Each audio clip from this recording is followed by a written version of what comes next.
The morning Ray Duval tried to take my boathouse away from me. I was standing barefoot in my kitchen, wearing my late husband's old flannel shirt, waiting for a pot of coffee to finish dripping through a machine that made more noise than a lawnmower. Then I heard somebody knock on the screen door, 3 hard little taps, like whoever was out there had already decided they were right before I even opened it. I looked through the window and saw Ray standing in my yard with a red folder tucked under one arm, polished loafers on his feet, sunglasses pushed up into his hair, looking less like a neighbor and more like a man who had come to repossess a soul. He smiled at me the way people smile when they think they've already won. "Morning, Nell," he said. "I have some unfortunate news about your little structure down by the water." I remember looking past him toward Lake Briar, smooth and pale under the early Indiana sun, and seeing my green boathouse sitting there at the end of the old stone path, quiet as it had been for nearly 40 years. It was not fancy. It leaned a little to the left when the weather got wet.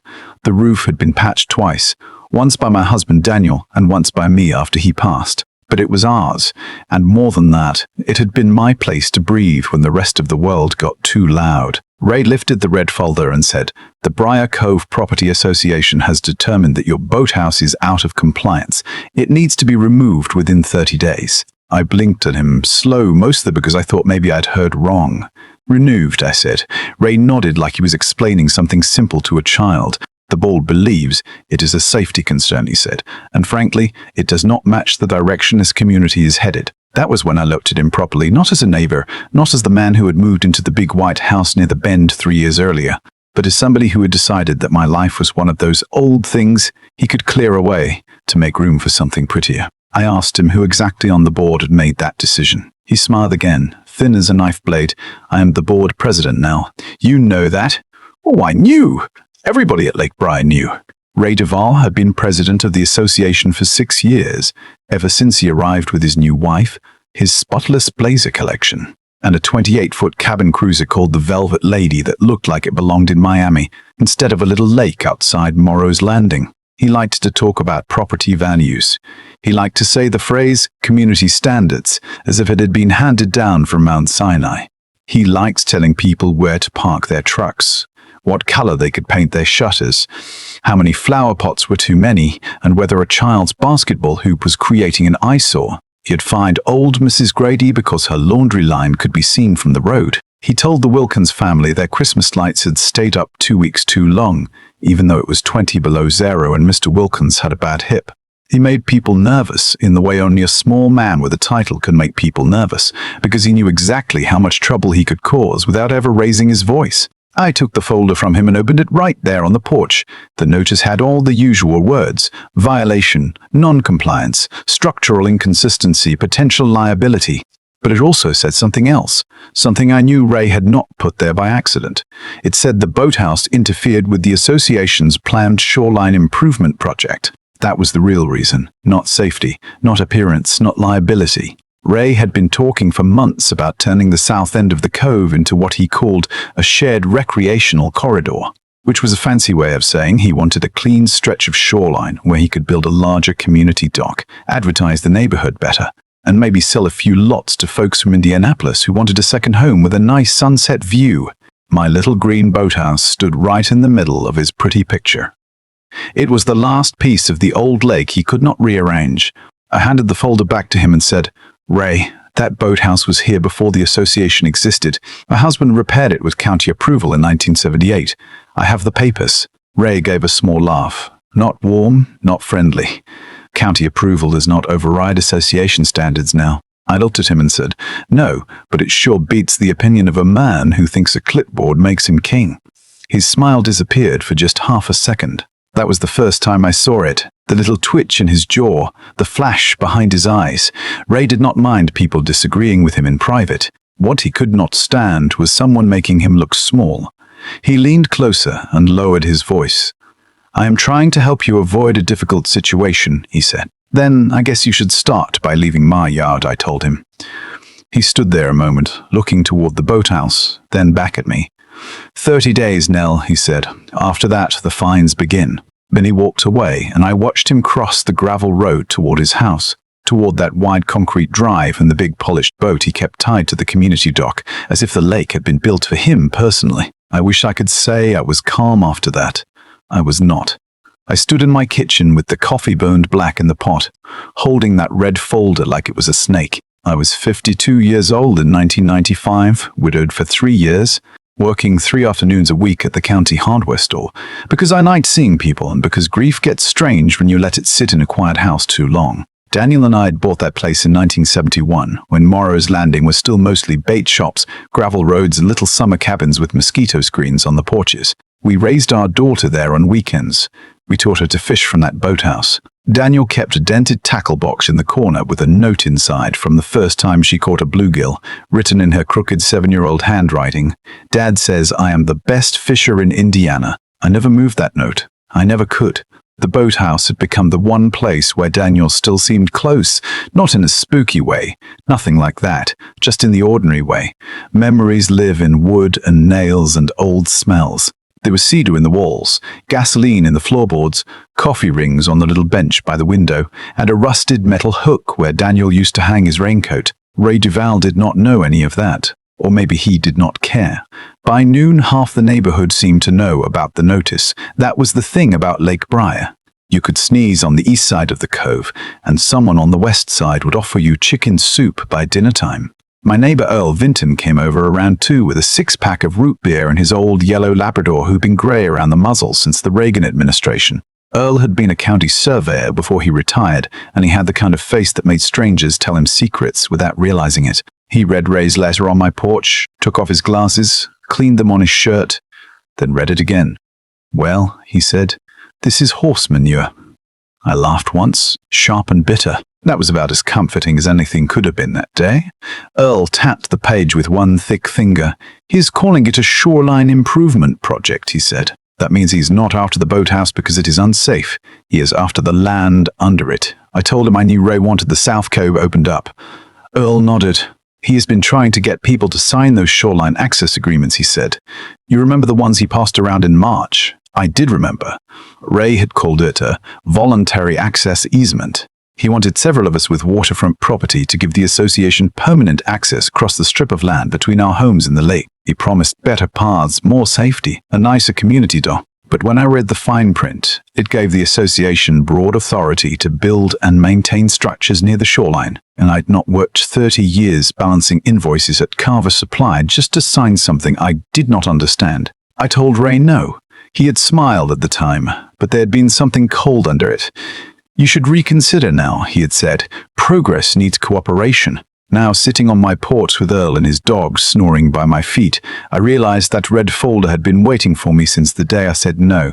The first fine arrived the following Monday, $50 for chipped paint on the south wall of the boathouse. I almost admired the nerve of it because the paint had been chipped for 8 years and nobody had cared until Ray decided he wanted my shoreline. Tuesday brought another one. $75 for a loose handrail on the stone path. Wednesday was a notice about my mailbox being the wrong shade of green. By Thursday, I told Earl I was expecting a citation for my curtains looking tired. He said, "Well, they have been through a lot now. Maybe give them a day off." That made me laugh, and I needed the laugh because underneath it all, I was scared. Not scared of Ray himself. Men like Ray rarely scared me. I had worked in warehouses with men who threw calculators when numbers upset them. I had been married to a good man, raised a daughter through the years when every decision felt like it might ruin her future, buried my husband, paid bills alone, fixed frozen pipes, changed tires in the rain, and learned how to sleep in a house that suddenly had one less breathing person in it. What scared me was the thought that paperwork could take something from me that grief had not managed to take. Ray knew exactly how to use that fear. At the next association meeting, he put my boathouse on the agenda like it was a public nuisance. We met in the basement of St. Luke's Fellowship Hall under fluorescent lights that made everybody look like they had been recently questioned by the police. Ray stood at the front in a navy blazer with brass buttons, his hair sprayed into place, a stack of documents arranged in front of him like he was about to negotiate the end of the Cold War. I sat near the back with a thermos of coffee and my folder of old permits on my lap. Around me, people whispered. A few gave me sympathetic looks. Most looked down at their shoes. That was what Ray counted on. Not agreement. Silence. He cleared his throat and began talking about safety, property values, modernization, long-term planning. Lenny put up 2 Polaroid photos of my boathouse, taken from an angle that made it look crooked and dark, which was impressive considering he had somehow managed to photograph it on the one cloudy afternoon we had that week. "This is the kind of structure that holds a community back," he said. I remember staring at him thinking that he had probably practiced that sentence in front of a mirror. Then he said, "If we make exceptions for one homeowner, we invite disorder for everyone." That was when I stood up. I was not dramatic about it. I did not slam anything. I just walked to the front, put my permit folder on the table and said, "Ray, these papers show the boathouse was legally repaired and approved years before you ever bought a house here. The county inspected it. The association did not pay for it, build it, or own the ground under it." Ray looked down at the papers but did not touch them. He said, "We are not challenging the history of the structure, no. We are addressing its future." I said, "No, you are addressing your view." A few people made little noises then, the way they do when somebody says the quiet part out loud. Ray's face turned tight. He looked around the room and said, "This kind of personal accusation is exactly why we need standards." I leaned closer and said, "No, Ray, this is why we need people who understand the difference between standards and control." I left before the meeting ended because I could feel my hands shaking and I did not want him to see it. Outside, the night air smelled like wet pavement and somebody's fireplace. Earl was waiting by my truck. He did not say much at first. He just handed me a folded piece of paper. "What is this?" I asked. He said, "A map. An old county shoreline map from 1968. You ought to look at the South Cove line real close. Part 2, the body. In 1995, if you wanted to find something out, you did not type a question into a computer and wait for an answer to pop up. You put on decent shoes, drove to the courthouse, stood in front of a board clerk named Brenda, and prayed she had not just gone to lunch.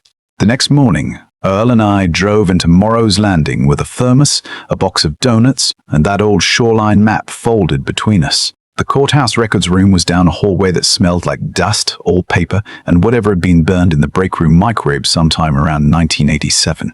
Brenda knew Earl from his surveying days, and after he explained what we were looking for, she pulled out the Association Platts property maps and a stack of fireman cards from a metal cabinet that looked like it had survived a war. We spent 4 hours going through records.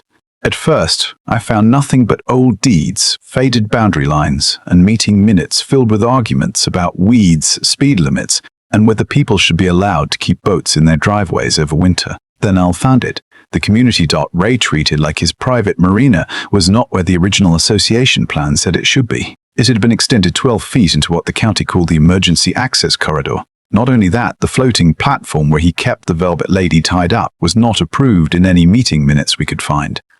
Earl went quiet when he saw it. "That is not a small mistake," he said. "That is a man assuming nobody will ever check." We kept digging. The Briar Cove bylaw said every watercraft moored on association property had to be registered with the state and listed with the association. They also said personal boats could not block the emergency access lane, and any unapproved dock extension could be removed at the owner's expense. Ray had spent months waving those bylaws around like a preacher with a Bible. But there it was in black and white. Same rules, same ink, same community. He just seemed to think they were meant for everyone except him. I asked Brenda if she could check the state registration on the Velvet Lady. She frowned and said she would have to send a fax to the regional office in Indianapolis. A fax in 1995 felt about as official as a court summons. You fed the paper in, heard that ugly electronic squawk, and hoped the machine did not decide to eat your whole case. We waited until after lunch. When the response came through, Brenda looked at it, then looked at me. She said, "The last registration for that boat expired in 1992. I said, "You are sure?" She turned the sheet toward me. The Velvet Lady was registered to a company called Duval Marine Sales, not to Ray personally, and the company had been dissolved nearly 2 years earlier. No current transfer, no active registration, no association listing, nothing. Earl took off his cap and rubbed the top of his head. "Well," he said, "I guess Mr. Community Standards has been sailing around on paperwork held together by spit and arrogance. I should have felt triumphant. I did not right away. I felt tired. There is a strange moment when you realize the person who has been making your life miserable is not invincible, and instead of feeling joy, you feel almost sad because you see how much of their power came from other people being too worn out to fight them. But then I remembered the red folder on my kitchen table. I remembered Ray standing in my yard telling me my boathouse did not match the direction of the community. And something inside me settled down, not into anger, into focus. Over the next 2 weeks, I became the kind of woman I never thought I would be. I bought a cheap Polaroid camera from the pharmacy and started taking pictures. Ray's dock extension, the floating platform tied into the emergency lane, the velvet lady sitting there all weekend, blocking the small launch area where old Mr. Peterson put his little fishing boat in, the bright orange rope Ray had strung from his dock to the shoreline, the broken warning light on the corner post. I wrote down dates, times, weather, who saw what. I kept every violation notice he sent me, every fine, every meeting memo. I placed them in a blue binder with tabs that read Boathouse, Shoreline, Boat Registration, Dock Extension, and Witnesses. That last tab grew faster than I expected. It started with Earl. Then Mrs. Bootram. Grady came by one evening with a plate of lemon bars and told me Ray had threatened to fine her for leaving her grandson's bicycle by the porch. Then the Wilkins came over after dinner. Mr. Dunn. Wilkins said Ray had once told him his rusted pickup truck was bringing down the whole neighborhood. I told him I had seen that truck, and if anything, it was holding the neighborhood together. He laughed so hard he nearly dropped his cane. One by one, people started telling me things. Ray had used association money to have the community dock power washed before one of his business partners came to visit. He had paid a handyman to repair the railing near his boat and put it down as a common maintenance expense. He had claimed the floating platform was for emergency use, then used it for cocktail parties. Nobody had said much because Ray was always so polished, so certain, so good at making people feel like they were the difficult ones. The more people spoke, the more I understood that my boathouse had never been the real issue. It was the first thing Ray could not bend, and bullies hate the first thing that will not bend. The funniest part, if you can call it funny, was that Ray still acted like I had already lost. He came by one Saturday while I was painting the south wall of the boathouse, because I figured if he wanted to complain about chipped paint, I would give him no excuse. He stood on the path with his hands in his pockets, watching me work. "You know now," he said, "you are putting a lot of effort into a building you may not have much longer." I dipped my brush in the paint can and kept going. "You know, Ray," I said, "you are putting a lot of confidence into a boat you may not have much longer." I did not look at him right away, but I heard the silence. Then he said, "Excuse me." I turned toward him and smiled. I said, "Nothing, just thinking about paperwork." His face changed, only a little, but it changed. Ray was smart enough to know when someone had seen something they were not supposed to see. He recovered quickly, of course. He gave me that smooth little smile and said, "Be careful, Mel.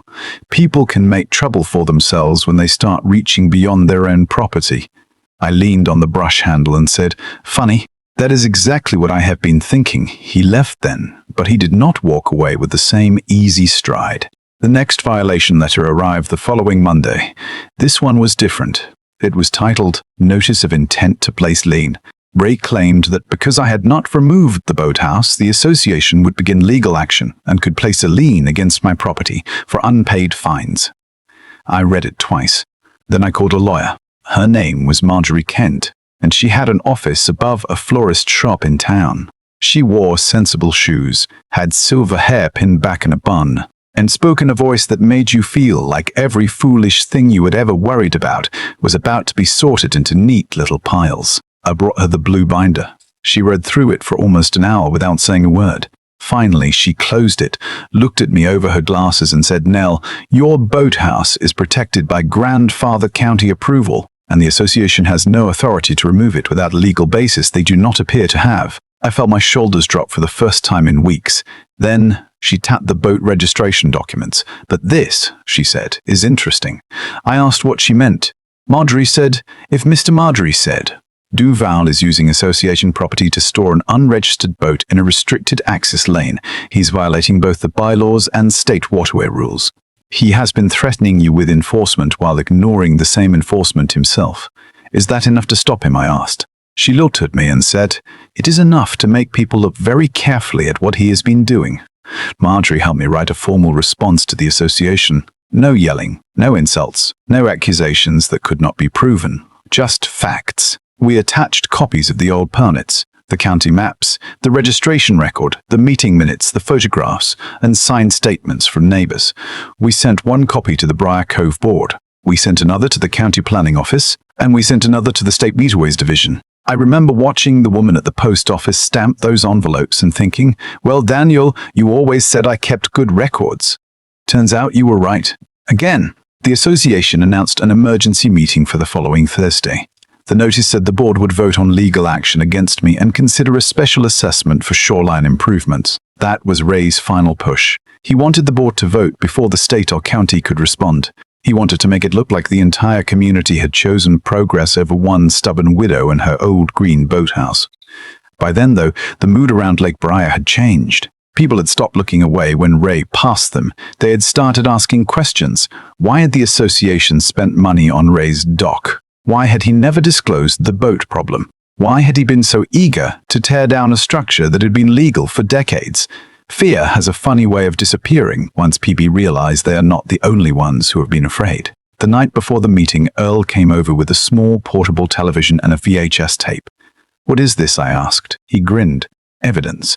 He had remembered that his grandson had videotaped the community 4th of July picnic the previous summer. There, in the background of one of the shots, clear as day, was Ray standing on the floating platform, holding a drink in one hand, bragging to two men in polo shirts about how he had expanded the dock without having to wait on the board. He said, "You ask permission around here. You wait forever. Sometimes you just get things done." Earl had rewound that section 3 times. I watched it once, then looked at him. "You think it is enough," I said. Earl shrugged. "I think it is Ray Duvall talking too much, which has always been his favorite hobby." Part 3. The ending. The emergency meeting was held on a Thursday night in August, hot enough that the church basement smelled like coffee, damp carpet, and everyone trying not to sweat through their clothes. I got there early. I wore a plain blue blouse, tan slacks, and the small gold pendant Daniel had given me on our 20th anniversary. I brought the blue binder, the permit folder, a legal pad, and a thermos of coffee because no matter how serious things get, you should never go into a fight with Ray Duvall unprepared or undercaffeinated. The room filled slowly. Earl sat beside me. Mrs. Grady was there. The Wilkins were there. So were people I barely knew, people who had spent years ducking their heads when Ray walked by. They did not all look brave. Most of them looked nervous, but they came. That mattered. Ray entered at 7 sharp, wearing a dark suit even though it was 100 degrees outside. His wife was not with him. He went to the front table, arranged his papers, and looked across the room until he found me. He smiled, but it did not reach his eyes. "Good evening, Nell," he said. I said, "Evening, Ray." He started the meeting with the same speech he always gave, just dressed up for the occasion. Community standards, long-term vision, protection of property values. The boathouse was unsafe. The boathouse was outdated. The boathouse blocked the association's shoreline plan. Then he said the words he had been building toward for months. "Tonight the board will consider legal action to compel removal of the harbor boathouse and recover all unpaid fines from the property owner." For a moment, the room went quiet. I could hear the ceiling fan clicking overhead. Ray looked at the board members, and I could see he expected the vote to go his way. There were 5 board members. 3 had always gone along with him. One, Shirley Polk, looked uncomfortable. The other, Tom Ramsey, had been out of town when most of this began and looked like he wished he was still out of town. Ray opened a folder and said, "Before we proceed, does anyone have a comment?" I stood up. Ray's mouth tightened. "Nell," he said, "we have heard from you several times already." I said, "You have heard at me several times. Tonight, I would like to be heard." There was a small murmur in the room. Shirley Polk looked at Ray, then said quietly, "Let her speak." Ray turned toward her slowly, like he could not believe she had said it. Then he nodded, but the look on his face said he was writing her name down in a private little book somewhere. I walked to the front with my binder. My hands were steady. I remember that because I had expected them to shake. I set the binder down and looked at Ray. "You are right about one thing," I said. "Rules matter." Ray smiled faintly, probably thinking I was about to surrender. I continued, "They matter because people need to know that nobody gets to decide which rules apply to them and which rules apply to everyone else." Then I opened the binder. First, I showed the county permit for the boathouse. I explained that it had been legally repaired, inspected, and grandfathered long before Briar Cove ever created its current standards. I showed the property map confirming the boathouse sat entirely on my land. Then I showed the association minutes, 5 years' worth, with no approval for the extension of Ray's dock or the floating platform he had built. The room began to shift. People leaned forward. Ray sat still, but his face was losing color. I turned to the Nix tab. I said, the association bylaws require every boat stored on association property to be registered with the state and listed with the board. I held up the faxed registration report. The Velvet Lady has not had an active registration since 1992. It is registered to a company that no longer exists. It is currently tied to association property in an emergency access lane, using a floating platform that was never approved by this board. Ray stood up so fast his chair scraped against the floor. This is irrelevant, he said. We are not here to discuss my private property. I looked at him and said, you made my private property the business of this whole room. At least you can do is sit through the same treatment. People started talking then, not loudly at first. A whisper here, a sharp breath there. Mrs. Grady said, you fined me over a clothesline. Mr. Grady said, you fined me over a clothesline. Wilkins said, you threatened to tow my truck. Somebody near the back said, you used our dues to fix your dock. Ray held up both hands. This is a distraction, he said. You are all being manipulated by a woman who does not want to follow the rules. I laughed once, not because it was funny, but because the nerve of it nearly knocked the air out of me. I said, Ray, I have spent 2 months doing nothing but follow the rules. I went to the courthouse, I went to the planning office, I hired a lawyer. I read every bylaw you've been quoting at us for years. You are not upset because I broke the rules. You are upset because I finally read them. That was when Earl stood up. Earl was not a man who liked attention. He had spent most of his life measuring property lines, which is work that teaches you a person can say a lot with a quiet point of the finger. He held up the VHS tape. I have something too, he said. Ray looked at it, then at Earl, and for the first time all night he looked scared. Earl set the portable television on a folding table. He pushed the tape in. The screen rolled for a moment, full of static. Then the image appeared. 4th of July. Kids running around, paper plates, somebody burning hamburgers on a grill. In the background stood Ray on his unapproved floating platform, holding a drink and telling 2 men that he had expanded the dock without waiting for the board. You ask permission around here, you wait forever, he said on the tape. Sometimes you just get things done. The room went silent in that heavy way. It does when a liar hears his own voice played back to him. Ray looked around, trying to find somebody to blame. Then there was a knock on the basement door. Not a soft knock, a firm one. Everybody turned. Tom Ramsey went to open it, and 2 men stepped inside wearing khaki shirts with State Waterways Division patches on the sleeves. Behind them was a woman from the county planning office holding a clipboard. Ray stared at them like he had seen ghosts. The taller of the 2 men said, Mr. Duval. Ray said, what is this? The man held up a folder. We received a complaint and supporting documentation regarding an unregistered vessel stored on restricted community access property. We also received a report concerning an unpermitted dock extension. We are here to inspect the site. Ray shook his head. This is absurd. That boat is private property. The inspector said, it may be private property, sir, but it is sitting on public association space in violation of local requirements. Ray turned toward me. You did this, he said. His voice was low, and somehow that was worse than if he had shouted. I looked at him for a long second. Then I said, no, Ray, you did this. I just stopped pretending not to see it. The board meeting ended without a vote. Nobody was interested in my boathouse anymore. People followed the inspectors outside, not because they were cruel, though some of them had every reason to be, but because after years of silence, everyone needed to see whether the rules would finally apply to the man who had used them like a hammer. The night air was thick and warm. Crickets buzzed in the grass.